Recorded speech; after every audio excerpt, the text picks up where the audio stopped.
অধ্যায় দি অ্যাকাউন্টিং প্রসেসের 5 নম্বর ক্লাসে লেডজার অথবা খতিয়ানের গুরুত্বপূর্ণ একটা ম্যাথের সমাধান করা হবে। আগের ক্লাসগুলো মনোযোগ দিয়ে দেখে তারপরে এই ক্লাসটা দেখো, আর একেবারে ফুল স্ক্রিন করে এই ক্লাসটা দেখো। প্রথমে প্রশ্নটা পড়ে নেই। Mister Jain open the campus laundromat at on September 1, 2020। 2020 সালে সেপ্টেম্বরের 1 তারিখে জনাব জৈন লন্ড্রি সেবা ব্যবসা প্রতিষ্ঠান খুলেছেন। During the first month of operations the following transaction are occurred. প্রথম মাসে নিচের লেনদেনগুলো ঘটেছে। 1 তারিখ থেকে 30 তারিখ পর্যন্ত বিভিন্ন লেনদেন এখানে দেওয়া হয়েছে। এখন আমাদের করণীয় জার্নালাইজ দি ট্রানজ্যাকশন, সাধারণ জাবেদা দাখিলা দাও। Open ledger accounts and post the September transaction. সেপ্টেম্বরের লেনদেনগুলো নিয়ে খতিয়ান তৈরি করো। সি নাম্বারে প্রিপেয়ার দি ট্রায়াল ব্যালেন্স, রেওয়ামিল তৈরি করো। সম্পূর্ণ বইয়ের বেসিকের 1 নম্বর এবং 2 নম্বর ক্লাস মনোযোগ দিয়ে দেখে নিও। এবং এ অধ্যায়ের 1 নম্বর ক্লাসে আমি আলোচনা করেছিলাম যে কোনো ব্যবসা প্রতিষ্ঠানের হিসাব রাখার জন্য আগে লেনদেন চিহ্নিত করা হয়, তারপর জাবেদা দাখিলায় লিপিবদ্ধ করা হয়। এই জাবেদা দাখিলা থেকে খতিয়ান তৈরি করা হয়, খতিয়ান থেকে রেওয়ামিল, রেওয়ামিল পর্যন্ত এসে রেওয়ামিলের যে 2টা গড় আছে, একটা হলো ডেবিট আর একটা হলো ক্রেডিট। এই ডেবিট এবং ক্রেডিট যদি টাকা সমান হয়ে যায়, মিলে যায়, তখন ধরে নেওয়া হয় এখন পর্যন্ত যত হিসাব করা হয়েছে সকল হিসাব ঠিক আছে। এখন আজকের এই ক্লাসের মধ্যে আমরা প্রমাণ করব এই লেনদেনগুলোকে সাধারণ জাবেদা দাখিলায় আগে লিপিবদ্ধ করব, তারপর আলাদা আলাদা দাখিলার জন্য খতিয়ান তৈরি করব, খতিয়ান দিয়ে রেওয়ামিল তৈরি করব, দেখব যে রেওয়ামিলে ডেবিট ক্রেডিট এটা মিলে কি না। তো এই নিয়মের ম্যাথ পরীক্ষা থাকবে। একটা পারলে অন্য 5টা ম্যাথের সমাধান তুমি নিজেই পারবে, তবে ক্লাসগুলো ধারাবাহিক দেখো। জাবেদা দাখিলা লিপিবদ্ধ করার জন্য নতুন করে আমি কোনো নিয়ম কানুন এখানে আলোচনা করব না, কারণ আগের ক্লাসে 1 নম্বর থেকে 3 নম্বর ক্লাসে যে কোনো লেনদেনের জাবেদা দাখিলা সহজে নির্ণয় করার কৌশল নিয়ম আলোচনা করা হয়েছে। 1 তারিখে ইনভেস্টেড টাকা 30,000 cash in the business. Invested বিনিয়োগ করা, ক্যাশ নগদ, বিজনেস ব্যবসা, ব্যবসায় নগদ 30,000 টাকা বিনিয়োগ করা হয়েছে। তাহলে ব্যবসার মধ্যে নগদ এসেছে, ক্যাশ হবে ডেবিট, আর নগদ এসেছে মূলধন হয়ে ক্যাপিটাল ক্রেডিট। তোমাদের সময় যাতে কম লাগে এই জন্য টেবিলটা আমি আগেই অঙ্কন করে নিয়েছি। তো 1 তারিখে আমি ক্যাশ ডেবিট লিখতেছি 30,000 টাকা, ক্যাশ ডেবিট, ক্যাপিটাল ক্রেডিট, টাকার পরিমাণ 30,000। ওকে। পেইড টাকা 1,000 cash for store rent for September. Paid পরিশোধ ক্যাশ নগদ, স্টোর রেন্ট দোকানের ভাড়া। সেপ্টেম্বরের দোকানের ভাড়া নগদ পরিশোধ 1,000 টাকা। এখন মিস্টার জৈন ব্যবসায়ের মালিক, যদি আমি নিজেকে ধরি, তুমি যদি অঙ্কের সমাধান করো তখন ধরে নিবে যে তুমি ব্যবসায়ের মালিক। সেপ্টেম্বরের ভাড়া যদি নগদ পরিশোধ করো তাহলে তোমার ব্যবসা থেকে নগদ চলে যাবে ক্যাশ ক্রেডিট, নগদ চলে গেছে ব্যয়ের মাধ্যমে রেন্ট এক্সপেন্স ডেবিট, টাকার পরিমাণ 1,000। তো রেন্ট এক্সপেন্স ডেবিট, টাকার পরিমাণ 1,000, ক্যাশ ক্রেডিট।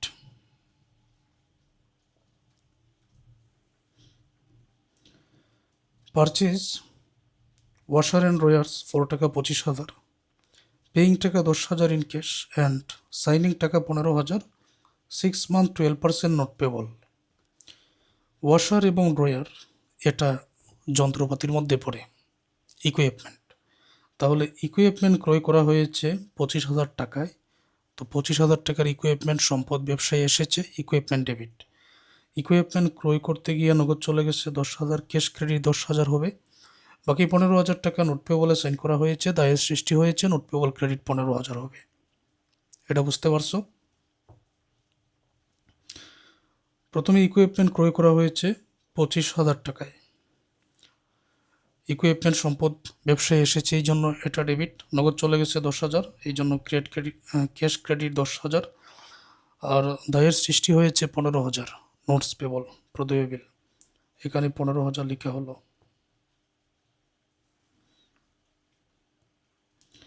পেইড টাকা 1200 for 1 year accident insurance policy. Paid পরিশোধ 1200 টাকা 1 বছরের দুর্ঘটনা বিমার জন্য। 1 বছরের দুর্ঘটনা বিমার জন্য 1200 টাকা পরিশোধ। যেহেতু পেইড করা হয়েছে নগদ চলে গেছে ক্যাশ ক্রেডিট, তো নগদ চলে গেছে 1 বছরের বিমার টাকা দেওয়ার জন্য, এটাকে বলা হয় প্রিপেইড ইন্স্যুরেন্স, অগ্রিম বিমা। তো নগদ চলে গেছে ক্যাশ ক্রেডিট, আর প্রিপেইড ইন্স্যুরেন্স হবে ডেবিট, টাকার পরিমাণ 1200।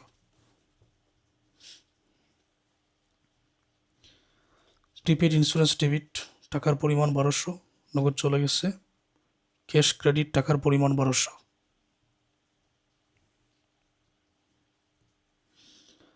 Received a bill from the Daily News for advertising the opening of the laundromat of টাকা 200। একটা বিল প্রাপ্তি, ফ্রম মানে থেকে, ডেইলি নিউজ সংবাদপত্র, advertising the opening of the laundromat, অর্থাৎ যখন এই লন্ড্রি ব্যবসা প্রতিষ্ঠান খোলা হয়েছিল তখন বিজ্ঞাপনের জন্য ডেইলি নিউজ সংবাদপত্রের কাছ থেকে একটা বিল প্রাপ্তি, টাকার পরিমাণ 200। তার মানে লন্ড্রি সেবা খোলার সময় যে বিজ্ঞাপন দেওয়া হয়েছিল, বিজ্ঞাপন বাবদ 200 টাকার একটা বিল প্রাপ্তি, অতএব এটা পাওনাদার পাবে। যদি কোনো দায় আমরা সাধারণ জাবেদা দাখিলায় লিপিবদ্ধ করতে চাই, তখন ওই দায়কে করতে হয় ক্রেডিট, আর ব্যয় হয় সবসময় ডেবিট। তো ব্যয় এখানে কি, এখানে ব্যয় হচ্ছে অ্যাডভার্টাইজিং এক্সপেন্স, তো অ্যাডভার্টাইজিং এক্সপেন্স হবে ডেবিট, দায় হবে ক্রেডিট। দায় কি, পাওনাদার টাকা পাবে, অ্যাকাউন্টস পেবল আমরা করব ক্রেডিট। যে কোনো সময় যদি থাকে বেতন বকেয়া, তো বেতন ডেবিট, ব্যয়কে ডেবিট করব, বেতন ডেবিট, বকেয়া বেতন ক্রেডিট, ভাড়া বকেয়া, ভাড়া ডেবিট, বকেয়া ভাড়া ক্রেডিট। তো বিজ্ঞাপনের টাকা বকেয়া, বিজ্ঞাপন ডেবিট মানে অ্যাডভার্টাইজিং এক্সপেন্স ডেবিট, পাওনাদার ক্রেডিট, পাওনাদার পাবে। টাকার পরিমাণ 200, অ্যাকাউন্টস পেবল, টাকার পরিমাণ 200।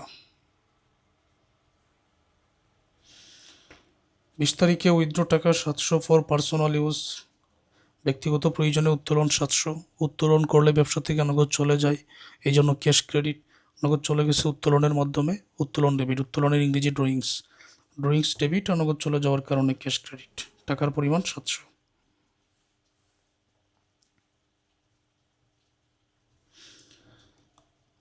Determine that cash receipt for laundry service for the month এর টাকা 6200। ধরে নেওয়া হয়েছে নগদ প্রাপ্তি লন্ড্রি সেবা প্রদান করে এই মাসে 6200 টাকা ছিল।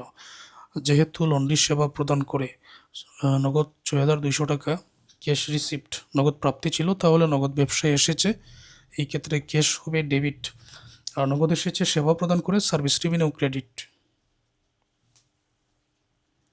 তো ক্যাশ ডেবিট, টাকার পরিমাণ 6200, সার্ভিস রেভিনিউ ক্রেডিট, টাকার পরিমাণ 6200।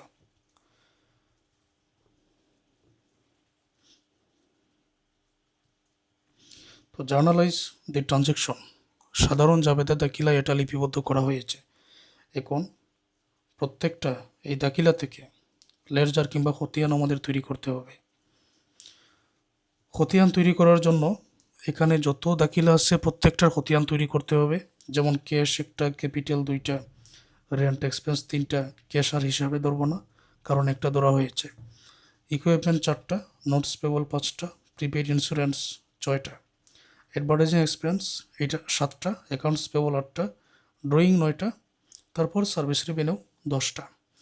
10টা দাখিলার জন্য 10টা খতিয়ান এখন আমাদের তৈরি করতে হবে। খতিয়ান তৈরি করার জন্য এরকম টেবিল অঙ্কন করে নিতে হয়। Date, account titles, reference, debit credit, balance, debit credit. প্রত্যেকটার খতিয়ান তৈরি করার জন্য এরকম টেবিল লাগবে। প্রথমে ক্যাশের খতিয়ান করতেছি, অথবা তুমি চাইলে আগের রেন্ট এক্সপেন্সের খতিয়ানও করতে পারো, অথবা অন্য যে কোনো এই ক্যাপিটালের খতিয়ানও করতে পারো, তোমার ইচ্ছা মতো। তবে 10টা খতিয়ান তো তৈরি করতে হবে। শুরুতে ক্যাশের খতিয়ান যদি করতে চাই, এখানে দেখতে পাচ্ছি যে 1 তারিখে এখানে ক্যাশ আছে, 2 তারিখে ক্যাশ আছে, 3 তারিখে ক্যাশ, 4 তারিখে ক্যাশ, 10 তারিখে নাই। তারপর এই 20 তারিখে ক্যাশ আছে, 30 তারিখে ক্যাশ আছে। তো এটা লিপিবদ্ধ করার নিয়মটা তাহলে কি? ওকে, সবাই লক্ষ্য করো। 1 তারিখে ক্যাশ আছে, ক্যাশের সাথে কি আছে ওইটা আমরা লিখব। আর ক্যাশ আছে, আমরা তো ক্যাশের খতিয়ান করতেছি, তো ক্যাশ এটা ডেবিটে 30,000 আছে, তাহলে টাকাটা ডেবিটে 30,000 বসবে। তবে সাথে যে ক্যাপিটাল আছে, এই যে দেখো এটা কীভাবে লিখি। তারিখ হচ্ছে 1 তারিখ, সাথে আছে ক্যাপিটাল, সাথে আছে ক্যাপিটাল, কিন্তু আমরা ক্যাশের খতিয়ান করতেছি, যেটার খতিয়ান করতেছি এটা কিন্তু ডেবিটে আছে টাকাটা। তো ডেবিটে যেহেতু আছে আমরা ডেবিটে 30,000 বসালাম। প্রথমটা যদি ডেবিট হয় তাহলে এই ব্যালেন্সে প্রথমে ডেবিটে এই টাকাটা বসাতে হয়, যদি প্রথমটা ক্রেডিট হয় তাহলে ক্রেডিটে ব্যালেন্সে টাকাটা বসাতে হয়, এটাই নিয়ম। আচ্ছা, লক্ষ্য করো, এখন 2 তারিখে ক্যাশ আছে এখানে, সাথে আছে রেন্ট এক্সপেন্স, কিন্তু ক্যাশটা ক্রেডিট, টাকা 1,000। তো সাথে 2 তারিখে রেন্ট এক্সপেন্স আছে, আমরা লিখলাম রেন্ট এক্সপেন্স, কিন্তু যেটার খতিয়ান করতেছি ক্যাশ, এটা টাকা ক্রেডিটে আছে 1,000, এই জন্য আমরা ক্রেডিটে 1,000 টাকা বসিয়ে দিব।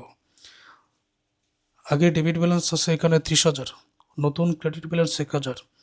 তো ডেবিট 30,000 থেকে ক্রেডিট 1,000 যদি বিক করা হয়, ডেবিটের অতিরিক্ত 29,000 টাকা থাকবে। অর্থাৎ ডেবিট ক্রেডিট সমন্বয় করতে হবে, দুইটা যদি একই ধরনের হয় যোগ হয়, আর 2 ধরনের হলে বিগ হয়ে যে গড়ের বেশি সেই গড়েই ব্যালেন্সে টাকা থাকে। 3 তারিখে ক্যাশ আছে এখানে, ক্যাশ টাকার পরিমাণ 10,000, ক্যাশ আছে ক্রেডিটে, তাহলে দেখতে হবে ডেবিটে কি আছে, কারণ এই ক্যাশের সাথে তো নোটস পেবলও আছে, ইকুইপমেন্টও আছে। এখন আমরা কোনটা নিব? আমার কথা হচ্ছে যেটার খতিয়ান করব এটা যদি ক্রেডিট হয় দেখতে হবে ডেবিটে কি আছে। ডেবিটে ইকুইপমেন্ট আছে, আমি লিখবো ইকুইপমেন্ট, কিন্তু ক্যাশের টাকা ক্রেডিটে 10,000 আছে, আমি 10,000 নিব। তো এটা তারিখ হচ্ছে 3 তারিখ, সাথে আছে ইকুইপমেন্ট, এখানে লিখে দিলাম ইকুইপমেন্ট, কিন্তু ক্যাশের টাকা কিন্তু এই ক্রেডিটে 10,000 আছে, অতএব আমি ক্রেডিটের করে 10,000 বসিয়ে দিলাম। আগের যে ব্যালেন্স সেটা হচ্ছে ডেবিটের ব্যালেন্স 29,000, 29,000 থেকে ক্রেডিটের এই ডেবিট 29 থেকে ক্রেডিট 10,000 বাদ দিলে এখানে ডেবিটের 19,000 থাকবে।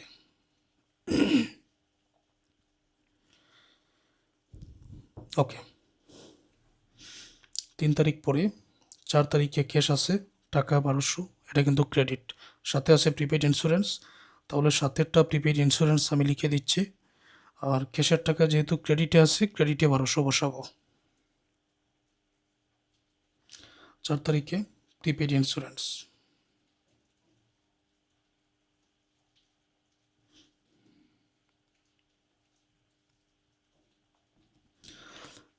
প্রিপেড ইন্স্যুরেন্স এখানে ক্রেডিটে আছে টাকার পরিমাণ 1200, ডেবিট 19,000 থেকে ক্রেডিট 1200 বিক করলে ডেবিটের 17,800 টাকা এখানে বেশি থাকবে। এখানে 10 তারিখে ক্যাশ নাই, 20 তারিখে আছে ক্যাশ, আছে ক্রেডিটে 700, সাথে আছে ড্রয়িং, তাহলে ক্যাশের টাকা আমি ক্রেডিটে বসাবো, সাথে ড্রয়িং লিখব।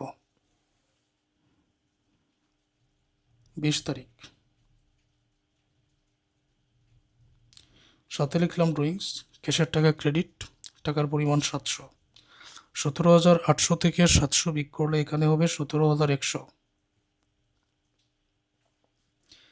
30 তারিখে ক্যাশ আছে ডেবিটে 6,200, সাথে আছে সার্ভিস রেভিনিউ, টাকা কিন্তু ডেবিটে, তাহলে 30 তারিখে আমি সাথে সার্ভিস রেভিনিউ এটা লিখে নিলাম।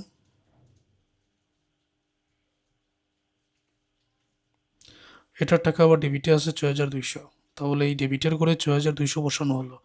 এখন পর্যন্ত ব্যালেন্সে আগের যে ব্যালেন্স 17,100 এটা কিন্তু ডেবিটের ব্যালেন্স, 17,100 ডেবিট, 6,200 এটাও ডেবিট, দুইটাই যেহেতু ডেবিট ডেবিটের যোগ হয়ে যাবে। 17,100 আর 6,200 যোগ করলে হবে 23,300, এটাই হচ্ছে ক্যাশের খতিয়ান, উত্তর হচ্ছে 23,300। ওকে, তুমি তোমার ইচ্ছা মতো যে কোনোটার খতিয়ান আগে করতে পারো, সমস্যা নাই। তো ক্যাশের খতিয়ান শেষ, এখন পরবর্তী খতিয়ান এখানে করা হয়েছে প্রিপেড ইন্স্যুরেন্সের বইয়ের মধ্যে, তো আমিও এইভাবে লিখে নিতেছি। তো প্রিপেড ইন্স্যুরেন্স শুধুমাত্র 4 তারিখে আছে, ডেবিটে টাকা 1200, সাথে আছে ক্যাশ। তো প্রিপেড ইন্স্যুরেন্স শুধুমাত্র 4 তারিখে আছে, সাথে আছে ক্যাশ, যেটার খতিয়ান করতেছি প্রিপেড ইন্স্যুরেন্স এটা ডেবিটে আছে, ডেবিটে কত 1200 টাকা ছিল, তাহলে ব্যালেন্সে এখানে ডেবিটে 1200 টাকা চলে যাবে, এটা ক্লোজড। প্রিপেড ইন্স্যুরেন্স আর কোনো তারিখে নেই। প্রিপেড ইন্স্যুরেন্স পরে এখানে ইকুইপমেন্টের খতিয়ান করা হয়েছে, তো তো ইকুইপমেন্ট টাকার পরিমাণ ডেবিটে কিন্তু 25,000। ইকুইপমেন্ট ডেবিট দেখতে হবে ক্রেডিটে কি আছে, ক্রেডিটে দুইটা আছে, কি ক্যাশ, নোটস পেবল। তো দুইটা যেহেতু ক্রেডিটে আছে দুইটাই লিখতে হবে। ক্যাশের টাকা আমরা আলাদা করে এই ডেবিটেই লিখবো 10,000, নোটস পেবলের টাকা আলাদা করে ডেবিটেই লিখবো 15,000। 10 আর 15 যোগ করলে এমনিতে 25,000 হয়ে যাবে। যেহেতু ইকুইপমেন্টের খতিয়ান করব, ইকুইপমেন্ট ডেবিটে আসছে, এই দুইটার টাকাও কিন্তু ডেবিটে বসাতে হবে। সাথের যেগুলো টাকাটা কিন্তু ডেবিটেই যাবে। যেটার খতিয়ান করতেছি এটার টাকা যেহেতু ডেবিট, আমাদেরকে ডেবিটেই লিখতে হবে। এখন ইকুইপমেন্টের তারিখ হচ্ছে 3 তারিখ। ইকুইপমেন্ট ছিল ডেবিট, এটার সাথে ক্রেডিট প্রথমে আছে ক্যাশ, টাকার পরিমাণ 10,000।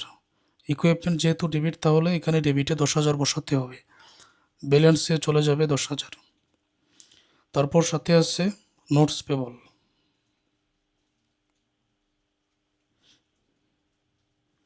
টাকার পরিমাণ 15,000। ইকুইপমেন্ট যেহেতু ডেবিট, এটাও ডেবিটে বসাতে হবে। আগে ডেবিট ব্যালেন্স 10,000-এর সাথে এই 15,000 যোগ করলে ডেবিটে হবে 25,000। পরে এখানে নোটস পেবলের খতিয়ান করা হয়েছে। তো নোটস পেবল কোথায় আছে,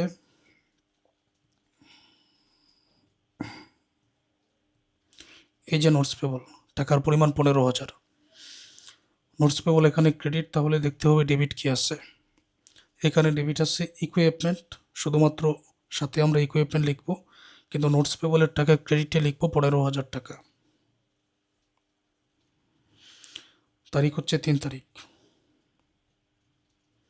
সাথে আছে ইকুইপমেন্ট, আমরা ইকুইপমেন্ট এটা লিখে দিব, কিন্তু নোটস পেবলের টাকা ক্রেডিটে লিখতে হবে 15,000 টাকা, কারণ নোটস পেবল ক্রেডিটে আছে। যেহেতু এখানে ক্রেডিটে হয়েছে, ব্যালেন্সেও ক্রেডিটে 15,000 টাকাই হবে। তারপরে অ্যাকাউন্টস পেবলের খতিয়ান করা হয়েছে। অ্যাকাউন্টস পেবল আছে এখানে 200 টাকা ক্রেডিট, সাথে আছে অ্যাডভার্টাইজিং এক্সপেন্স। তাহলে সাথে আমরা অ্যাডভার্টাইজিং এক্সপেন্স এটা লিখে নিব। 10 তারিখে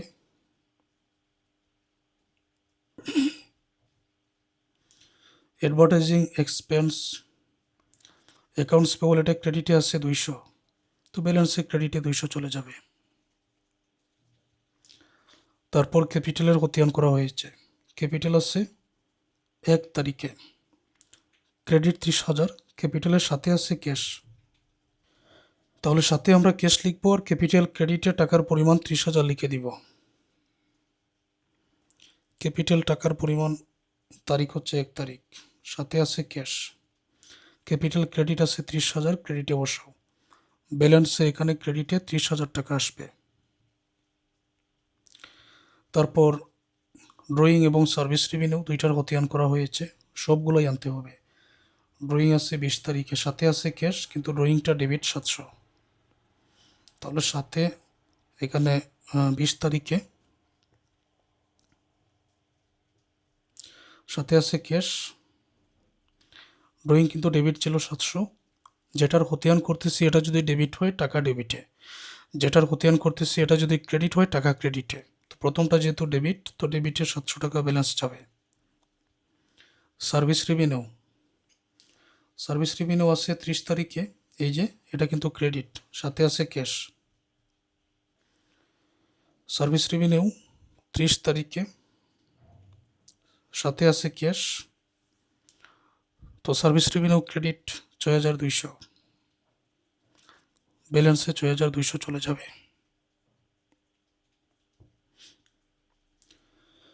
তারপর এখানে বাকি রইল রেন্ট এক্সপেন্স। রেন্ট এক্সপেন্স ডেবিটে আছে 1,000, সাথে আছে ক্যাশ, আর কোনো তারিখে নাই, 2 তারিখে আছে। রেন্ট এক্সপেন্স সাথে আছে ক্যাশ, ডেবিটে আছে 1,000, রেন্ট এক্সপেন্স ডেবিট ছিল 1,000, তো ব্যালেন্সও এখানে 1,000 বসবে। তারপর বাকি রইল অ্যাডভার্টাইজিং এক্সপেন্স।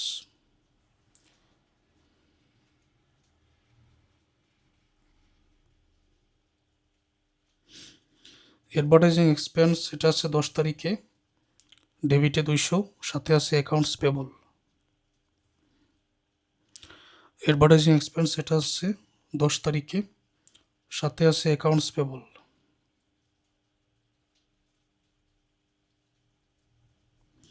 অ্যাডভার্টাইজিং এক্সপেন্স কিন্তু ডেবিট, তাই ডেবিটে 200 বসানো হলো, ব্যালেন্সও ডেবিটে 200। এখন পর্যন্ত এখানে যতটা আছে সবগুলার খতিয়ান করা শেষ।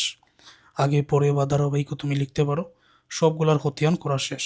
এখন খতিয়ান থেকে রেওয়া মিল তৈরি করতে হবে। আমরা জাবেদা দাখিলা করেছি, খতিয়ান করেছি, এখন রেওয়া মিল তৈরি করব। সবাই লক্ষ্য করো।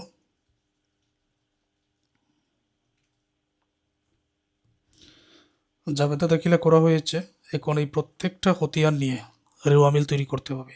ক্যাশ এটার খতিয়ান হচ্ছে উত্তর 23,300, তো আমি 23,300 টাকা শেষেরটাই নিব। প্রিপেড ইন্স্যুরেন্স এটার খতিয়ান হচ্ছে 1200 টাকা। ডেবিট ক্রেডিট এটা না দেখলেও চলবে। ইকুইপমেন্ট এটা 25,000 টাকা। নোটস পেবল 15,000 টাকা। অ্যাকাউন্টস পেবল 200 টাকা। ক্যাপিটাল আছে 30,000 টাকা। আর ড্রয়িং আছে 700 টাকা। সার্ভিস রেভিনিউ এখানে 6,200 টাকা। রেন্ট এক্সপেন্স 1,000 টাকা। অ্যাডভার্টাইজিং এক্সপেন্স 200 টাকা। এখন ট্রায়াল ব্যালেন্স অথবা রেওয়া মিলের যে ছক তোমরা জানো, serial number, details, reference, debit, credit, এটা আগের ক্লাসে বলা হয়েছে। সিরিয়াল এখানে 10টা হয়, 10টা খতিয়ান আমরা করেছি। তো এন্ট্রিগুলো আগে আমি লিখে নিয়েছি সময় কম লাগার জন্য। এখানে ক্যাশের যে খতিয়ান আমরা পেয়েছিলাম, আরেকটা কথা, সম্পদ এবং ব্যয় হলে ডেবিট, আয়দায় মালিকানা সত্ত্বে হলে ক্রেডিট। তো ক্যাশ এটা সম্পদে পড়ে, খতিয়ানে ছিল 23,300। সম্পদ যেহেতু ডেবিট করা হলো। প্রিপেড ইন্স্যুরেন্স এটাও সম্পদ, খতিয়ানে টাকার পরিমাণ ছিল 1200। ইকুইপমেন্ট সম্পদ, খতিয়ানে টাকার পরিমাণ 25,000। নোটস পেবল এটা দায়ের মধ্যে পড়ে, টাকার পরিমাণ ছিল 15,000। অ্যাকাউন্টস পেবল এটাও দায়ের মধ্যে পড়ে, টাকার পরিমাণ খতিয়ানে ছিল 200। ক্যাপিটাল এটা মালিকানা সত্ত্বের মধ্যে পড়ে, টাকার পরিমাণ 30,000। সম্পদ এবং ব্যয় হলে ডেবিট, আয়দায় মালিকানা সত্ত্ব হলে ক্রেডিট। ড্রয়িং এটা বিপরীত মালিকানা সত্ত্বের মধ্যে পড়ে, এটা মালিকানা সত্ত্ব হ্রাস করে, এই জন্য ডেবিট করা হয়েছে, টাকার পরিমাণ 700। সার্ভিস রেভিনিউ আয়ের মধ্যে পড়ে, এটা টাকার পরিমাণ 6,200, তো ক্রেডিট করা হয়েছে। রেন্ট এক্সপেন্স এটা ব্যয়ের মধ্যে পড়ে, তো ব্যয় যেহেতু এটা ডেবিটে বসাতে হবে, টাকা 1,000। অ্যাডভার্টাইজিং এক্সপেন্স এটাও ব্যয়ের মধ্যে পড়ে, টাকা 200। সবগুলো লেখা শেষ।